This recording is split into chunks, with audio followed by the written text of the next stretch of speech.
The media love telling us about crime, especially rising crime. But are the crime statistics what they seem? How does a crime become a crime statistic? We have to remember that statistics are social constructions involving social processes, negotiation and decision-making. First, for a crime to be recorded, the police have to know about it. Imagine these are all the crimes actually committed in your town in a year. There may be very good reasons why many of them will not be reported. I realised I was date raped. I didn't go to the police. Because you hear such stories in the media, don't you, about people, the women in court are just not believe that their lives are depicted bit by bit. And it's always the man who looks a better person. And that's why I didn't go to the police. Yeah, we were out in town this Friday, and I had some drugs to sell, and this guy had his money out, but then he called his mate over, and his mates came, and then was getting my head kicked in. So that messed things up, because the guy had gone on it with the stuff, and I can't do anything about it. I can't call the coppers and be like, oh yeah, I was selling some drugs, and then they came and beat me up. So I was pretty stuck then. It was pretty hard.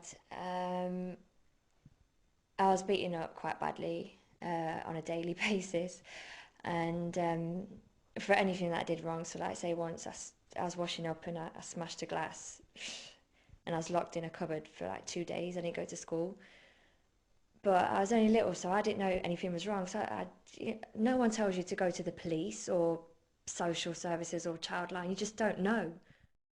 So the number of crimes reported to the police is much smaller than the actual number.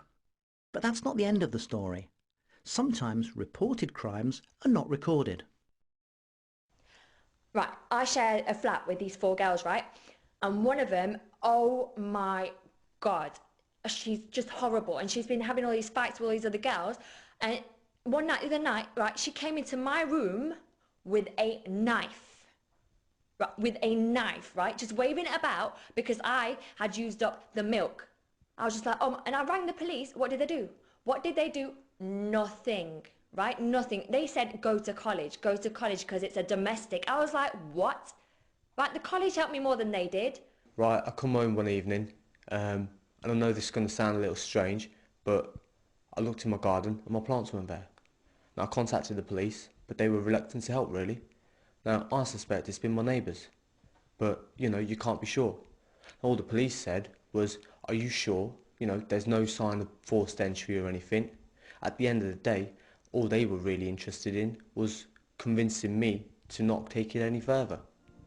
So there's a number of reasons why many crimes never become crime statistics, and this unknown number is called the dark figure. So what do you think understanding the social construction of crime statistics tells us about media stories that crime's gone up or down? And how do you think we can try to get more accurate measures of crime?